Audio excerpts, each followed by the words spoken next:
সদর hospital visit করলাম। আমাদের এখানে জনগণের আসলে এই 25 লক্ষ 24 লক্ষ মানুষের একটাই সদর হসপিটাল। এখানে আগেও আমি অনেকদিন আগে ভিজিট করেছিলাম, ডাক্তার সংকট ছিল, আমরা আবেদন করেছি বিভিন্ন জায়গায়, বেশ কিছু উপজেলা কেন্দ্রিক ডাক্তার এসেছে, কিন্তু সদর হসপিটালে এখন পর্যন্ত কনসালটেন্টের যে আবেদন করেছে ডাক্তারটা এখনও আসেনি।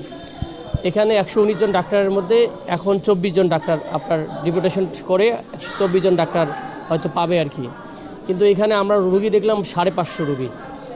এখানে নেফ্রোলজি বিভাগের সব আছে, মানে এখানে ডাক্তার নাই এবং ওখানে যন্ত্রপাতিও নাই, কিন্তু 1-2 জন নিয়োগ দেওয়া আছে।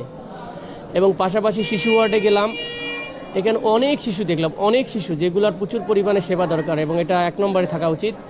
একটা জেনারেটর অভাবে সিপিআর যে একটা সুবিধা, সিপাপ যে সুবিধাটা সেটা বাচ্চাদের দেওয়া যাচ্ছে না। এটা অল্প একটু কারণে তাকে রংপুর পাঠানো হচ্ছে, খুবই এমার্জেন্সি একটা জিনিস। এটা আমরা শুনলাম যে এটা গণপূর্তের সাথে জড়িত। এটা খুব ইমিডিয়েটলি আমার মনে হয় সদর হসপিটালের জন্য দরকার। এবং মোস্টলি যেটা দেখলাম, এখানে খাবারের মান ঘুরে ঘুরে দেখলাম, এখানে যে কন্ট্রাক্টর বা যে ব্যক্তি পেয়েছেন এখানে খাবার পর্যাপ্ত পরিমাণ দেওয়া হচ্ছে না। খাবার দেওয়ার কথা 100 গ্রাম মাংস, সেখানে আমরা দেখলাম যে 20 গ্রাম মাংস, 25 গ্রাম মাংস দিয়েছে। আমরা খাবারের রুম দেখলাম, খাবারের রুমে অপরিষ্কার এবং ঢাকা নাই, খুবই আনক্লিন অবস্থা দেখলাম। এর পাশাপাশি এখানে আউটসোর্সিংয়ে যে 48 জন বা 47 জন নেওয়া হয়েছে, এর মধ্যে আমরা ক্লিনারের যে 12 জনের সংখ্যা পেয়েছি, এই ক্লিনারকে আমরা ডেকে কিন্তু আমি পাইনি।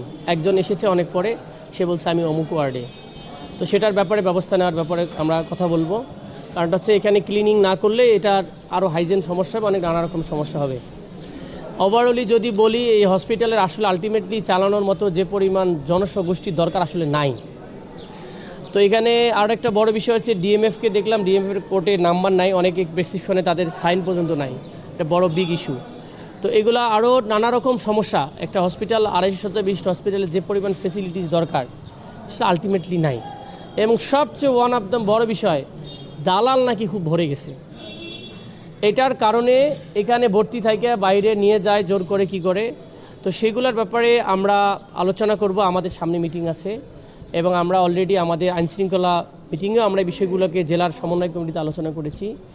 এই দালাল চক্রকে আমাদের রহিত করতে হবে, এবং ডাক্তারদের সিকিউরিটি নিশ্চিত করতে হবে, রোগীদেরও সিকিউরিটি নিশ্চিত করতে হবে।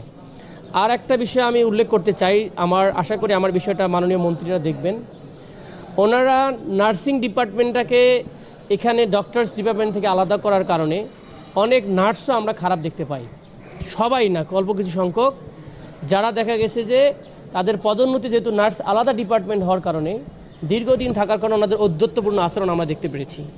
তো সেই বিষয়টাকে কিভাবে ম্যানেজমেন্টে আনা যায় আমরা চিন্তা করেছি। আমরা আস্তে আস্তে সামনের দিনে কথা বলবো, আমরা নিয়মিত ভিজিট করব, অসঙ্গতিগুলো নিয়ে কাজ করব, এবং আমরা অনেকগুলো নতুন নতুন উদ্যোগের প্ল্যান করতেছি কীভাবে এই হসপিটালে বেসিক্যালি ডাক্তার সংকটটা অনেক বড় সংকট, পাশাপাশি লজিস্টিকও কিন্তু অনেক বেশি ঘাটতি রয়েছে।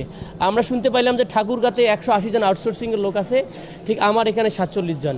তাহলে আমাদের সদর হসপিটালের জন্য কেন কম, সেই ব্যাপারে আমরা উপরে কথা বলবো, চেষ্টা করব। সামষ্টিকভাবে আমাদের সবাই নিজ নিজ দায়িত্ব পালন করতে হবে। যে ডাক্তার আছেন তারা যদি যথাযথ সময় দেন, আশা করি সমস্যাগুলো কেটে যাবে, একটু সময় লাগবে, বাট আলটিমেটলি হসপিটালের খুব ভালো সুবিধা নাই আমাদের হসপিটাল।